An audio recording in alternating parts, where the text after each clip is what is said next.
Hi guys, welcome to another episode of Pointy Not Sharp. Today we're taking a look at the FN49 bayonet made for the FN49 rifle. Now there were a total of 176,000 FN49 rifles made and only about 140,000 of these bayonets, and that's because these bayonets were a bit of an afterthought. So initially the FN49 was designed with the Model 1924 Belgian export bayonet, which is a nice big long boy. And the first contract for FN49s went to Venezuela, and they received them with these bayonets, and they received just over 4,000 of them with another 8,000 on order. The 8,000 on order ended up going to the US commercial market. Egypt was the second country on contract for the FN49, and they found this to be too long a bayonet. They requested something shorter and something double-sided. So Belgians went to their model of 1916 bayonet, which is, here's a photograph here, and they shortened it down. And that is what we have here. So as you can see, it's got a bit of a unique style of blade to it, but it's actually very, very effective and very, very sharp. It's a lot better than it looks.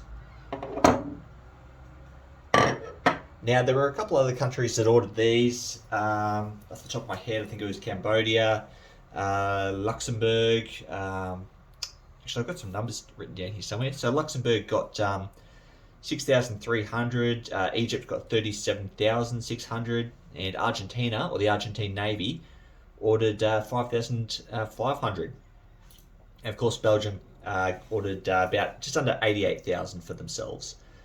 There were a couple other countries that received them, like Indonesia, Colombia, and the Belgian Congo, but I don't have any fixed numbers on how many of those individual countries have or received. But based on the available serial numbers, I'd say between Indonesia, Colombia, and Belgian Congo, there would have been a total of about 26,000 to 27,000. So not a terrible lot.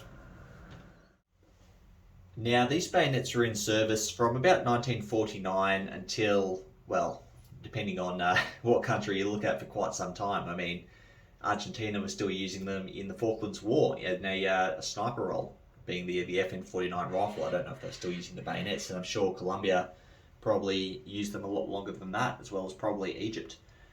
That said, though, in Belgium, the FN49 bayonet was replaced when the FN49 itself was replaced by the FN FAL. And of course, we then got the FN FAL Type A bayonet, which replaced this one here. Now we might jump in and take a quick look at the construction. Now you might notice the handle on this bayonet is actually the same as what we have on the 1924. Let me put them side by side so you can see. So it's got that same shaped pommel, same screws, same handle, crossguard, everything is pretty much identical. And from what I can tell, they're interchangeable. The actual mortise itself, being the slot that the bayonet lug slides into, there's two different configurations. So you can have what we have here, which is referred to as the TO, and that's because there's that round cutout in the section. And then you also get only a T version where it doesn't have that cutout in the bottom. They seem to be in serial number batches and seems to go back and forth a bit. So the first 20,000 or whatever has both, I think, and then each 20,000 after that it swaps from one to the other, or something like that. I might put it down in the description if I can track it down. But the really unique thing about this bayonet is the blade. So it's got that very distinct milled out edge on either side, the same as the Model 1916. And yeah, it looks a little bit goofy, but I tell you, it's not. It's incredibly strong. It's made of a very, very good steel, and it is very, very sharp. This is probably one of the sharpest bayonets I have in my personal collection, if not the single sharpest. It's got a very, very nice point on it, nice tip on it. And then it just uses that classic Belgian scabbard.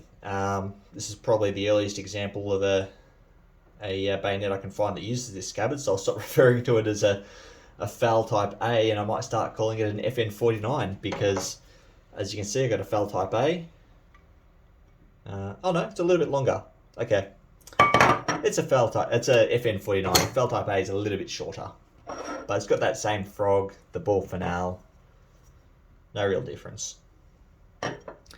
Now, because there are quite a few different countries that adopted this bayonet, there's quite a few different markings that you can come across. Now, this is one of the later Belgian ones, and these are unique because they're pretty much unmarked.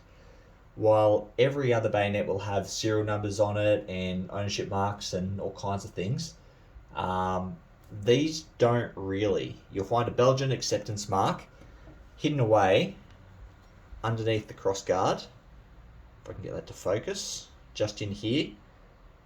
And you'll find another one on the mouth of the scabbard. Let's make sure I had it the right way up. There you go. And having a look at it off camera here, it looks like a, what do we got? A crown with a 52 underneath it, and underneath that, I don't even know what to call that, bit of a funny looking shape. So I dare say the 52 indicates the scabbard was made in 52. Let's have a quick look at the bayonet. That looks like 55. It looks more like a 45 or a 65, but I know it can't be either of those because these were made in the 1950s. So that'd be a 55. So that's interesting. That'd be the time that it was inspected. Now, other countries had different markings. So Luxembourg had a serial number on the right-hand side of the pommel, and that serial number would always begin with AL, which is an abbreviation for the Army of Luxembourg. On the left pommel, they would have SA30. Again, it's not on this bayonet because this is one of the unmarked ones. And SA30, it's an abbreviation for something. What was it? It was semi-automatic 30 caliber. And you'll find that on quite a few of them. You'll find that on, well, most of them really, the Belgian ones as well. Now, the Egyptian ones are pretty easy to find because on the left side of the pommel, they will have a serial number written in Arabic, and that's the only FN49 you'll find with Arabic markings on it, so they're going to be Egyptian. The Belgian ones will have the SA30, they'll have a serial number all on the left side of the pommel, and they'll also have an M within a circle, which is a Belgian proof mark or acceptance mark of some kind. Now, as for Argentinian markings, Argentina, they only had a small number, and they were only ever accepted for the Navy. And what you'll find marked on the ricasso of an Argentinian FN49 bayonet is ARA, and that's an abbreviation for Armada Republico Argentino, Armada being for their Navy.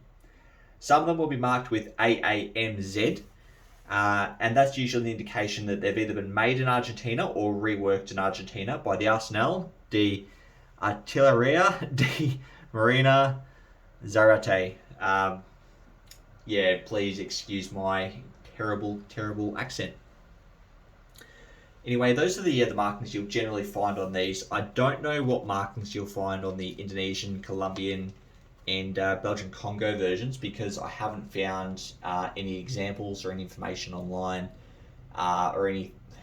The reference books I've checked don't have any information on how they're marked, so I don't know. If you have an interesting marked one of these, please comment below. I'd love to hear from you. I'd love to hear what markings you've come across or what markings you have. It'd be very interesting to piece together what they had, but yeah. Anyway, I think this is a bit of an underrated bayonet because when I first saw them online, first saw them on eBay, I dismissed them straight away. They look stupid, they look goofy. But what the pictures don't show is just exactly how sharp these edges are and how well these are made. Like, these remind me more of a like a Swiss model of 1918 dagger bayonet than anything else. Like, these are just absolutely gnarly, and this would make a fantastic little fighting knife or combat knife.